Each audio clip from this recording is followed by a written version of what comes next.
आज मैं आपके साथ एक ऐसी कंपनी डिस्कस करूंगा जो 3x होने पर काम कर रही है। 3x मतलब अपने कामकाज को 3 गुना करने की तैयारी कर रही है। यानी कि ये कंपनी एक लॉन्ग टर्म स्टोरी है और ये कंपनी पावर सेक्टर को तो बिलोंग करती है। पावर सेक्टर के अंदर देखा जाए तो रिन्यूएबल्स में भी कारोबार करती है और थर्मल में भी कारोबार करती है। साथ ही साथ एनर्जी स्टोरेज यानी कि जो पावर जनरेशन होगी और उसको अब आगे स्टोर करने के जो प्रोसीजर चल रहे हैं कि पावर बनाई जाए और उसको स्टोर करके फिर बेचा जाए, तो उस पर भी कामकाज कर रही है। यानी कि इसको लेकर भी बड़े प्लान इस कंपनी के पास हैं और कंपनी इतना श्योर दिख रही है। कंपनी का जो कहना है कि हम अपने बिजनेस को जो यहाँ से 3 गुना करने के लिए कामकाज कर रहे हैं, उसको हम इजिली अचीव कर लेंगे अपने टारगेट्स को, और जिसका इम्पैक्ट उनके रेवेन्यू पर आपको आने वाले समय में दिखने वाला है। और साथ ही साथ शायद ही आप में से कुछ लोगों को पता हो, इस कंपनी का हाइड्रोजन प्लांट शुरू होने वाला है 2025 में। जी हाँ, जी हाँ, इस कंपनी का हाइड्रोजन प्लांट शुरू होने वाला है। यानी कि पावर सेक्टर में रिन्यूएबल में तो फोकस है ही, एनर्जी स्टोरेज पर भी फोकस है, और साथ ही साथ जो गवर्नमेंट के ड्रीम प्रोजेक्ट है हाइड्रोजन के, उस पर भी ये कंपनी कारोबार कर रही है।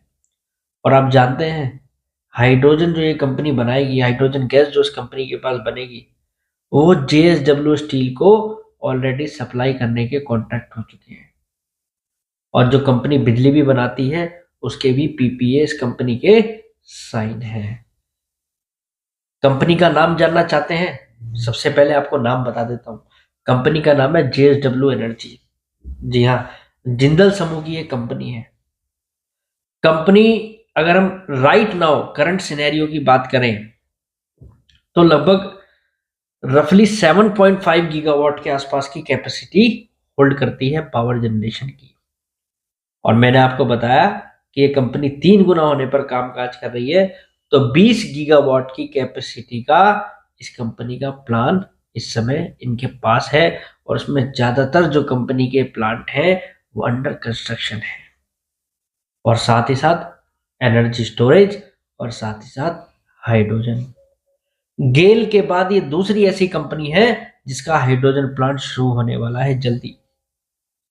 और अगर आप कंपनी के वैल्यूएशंस भी देखेंगे तो वो भी ठीक ठाक है, अर्निंग देखेंगे तो वो भी अच्छी दिख रही है। दरअसल पावर सेक्टर की अगर हम बात करें, तो पावर सेक्टर की कंपनियों पर कल भी मैंने आपके साथ वीडियो बनाई थी NHPC और SJVN को लेकर। उसमें भी मैंने आपको एक ही संदेश देना चाहा कि ये सेक्टर जो है लॉन्ग और ड्यूरेबल सेक्टर है, लॉन्जिविटी सेक्टर के अंदर है। और जो कंपनियों का कैपेक्स है वो उनकी अर्निंग पर पॉजिटिव इम्पैक्ट डालेगा, क्योंकि जितना बड़ा कैपेक्स है उतने अर्निंग के बढ़ने के चांसेस हैं। अब किसी कंपनी की कैपेसिटी 3 गुना होगी वाले 3-4 सालों के अंदर, तो उसके रेवेन्यू पर भी तो ग्रोथ होगी। माना ये जा रहा है कि एक्सपेक्टेड रेवेन्यू की अगर हम बात करें, तो JSW एनर्जी अगले 2 से 2.5 सालों के अंदर लगभग अपने रेवेन्यू को 20,000 करोड़ के पार पहुंचा देगी। जो कंपनी इस समय लगभग 11,500 करोड़ का रेवेन्यू क्लॉक कर रही है, अगले 2-2.5 सालों में लगभग उसका रेवेन्यू डबल होने के आसपास होगा।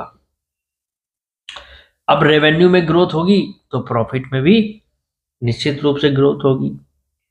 और हाइड्रोजन प्लांट और रिन्यूएबल एनर्जी के अंदर जो बिजनेस कंपनी के पास है, उसके भी वैल्यूएशन इस कंपनी को आगे मिलने चाहिए। अगर हम इस फाइनेंशियल ईयर की बात करें, तो 805 रुपए 805 रुपीज का हाई JSW एनर्जी ने बनाया है, और लगभग 1,40,000 करोड़ रुपए की मार्केट कैप एंजॉय करी 805 रुपीज के भाव पर। और मैंने आपको बताया 11,500 करोड़ की सेल्स। 11,500 करोड़ की सेल करने वाली कंपनी को लगभग 1,40,000 करोड़ की मार्केट कैप मिलती है। यानी कि मार्केट कैप टू सेल्स के लिहाज से 12 का मल्टीपल इस कंपनी ने एंजॉय किया है। अब जरा आप बात ध्यान से सुनिएगा, 12 का मल्टीपल अगर इस कंपनी को आने वाले 2 सालों के अंदर अगर मिलता है, जो अभी मिल चुका है उतना ही, और इसकी सेल्स अगर 20,000 करोड़ की होती है, तो आप जानते हैं कंपनी की मार्केट कैप कितनी होनी चाहिए? 2,40,000 करोड़ की। और उसके हिसाब से इस कंपनी का शेयर प्राइस पता है क्या निकल कर आता है? 1400 से 1500 रुपए। ये मैं आपको एक्चुअल वैल्यू बता रहा हूं जो कंपनी को एट प्रेजेंट मिल रही है। अभी यहाँ पर इनके हाइड्रोजन प्लांट की कोई इसमें यहाँ पर री रेटिंग की बात नहीं करी है जिससे कंपनी का पी एक्सपेंशन हो, या आप कह सकते हैं प्राइस टू बुक में एक्सपेंशन हो।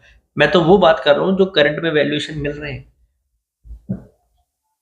यानी कि जेएसडब्ल्यू एनर्जी जो कंपनी है, इस कंपनी के अंदर बहुत ज्यादा वैल्यूएशन इस समय छुपी है। यानी कि जेएसडब्ल्यू एनर्जी जो कंपनी है, इस कंपनी के अंदर वैल्यूएशन के लिहाज से काफी बड़ा गैप है अगर हम करंट सिनेरियो में देखें। पर ऐसा नहीं है कि ये वैल्यूएशन आपको एक हफ्ते या 2 हफ्ते में ही मिल जाएगी, यानी कि इस शेयर की बहुत बड़ी री रेटिंग जल्दी ही हो जाएगी। पर इस कंपनी के अंदर दम है लॉन्ग टर्म के हिसाब से अगर हम देखें, क्योंकि कंपनी के पास काफी बड़े बड़े प्लान्स हैं, और वो प्लान जो है जिस हिसाब से कंपनी बता रही है वो ऑन ग्राउंड है। और कंफर्टेबली कंपनी का कहना है कि हम 20 गीगावाट की कैपेसिटी को इजीली अचीव कर लेंगे, और बार बार कंपनी इस चीज को रिपीट कर रही है अपनी इन्वेस्टर प्रेजेंटेशन में। इट मींस कंपनी के पास सॉलिड प्लान है। और सबसे बड़ी तो पॉजिटिविटी मुझे ये दिखाई दी कि हाइड्रोजन प्लांट के अंदर जो कंपनी बता रही है कि हाइड्रोजन से जो गैस बनेगी वो हम जेएसडब्ल्यू स्टील यानी कि जो इनके ग्रुप कंपनीज हैं उसमें ही बेचेंगे। तो इनके लिए तो प्रोडक्ट को बनाकर बेचना भी बड़ा आसान दिखाई दे रहा है हम करंट सिनेरियो में अगर हम बात कर रहे हैं।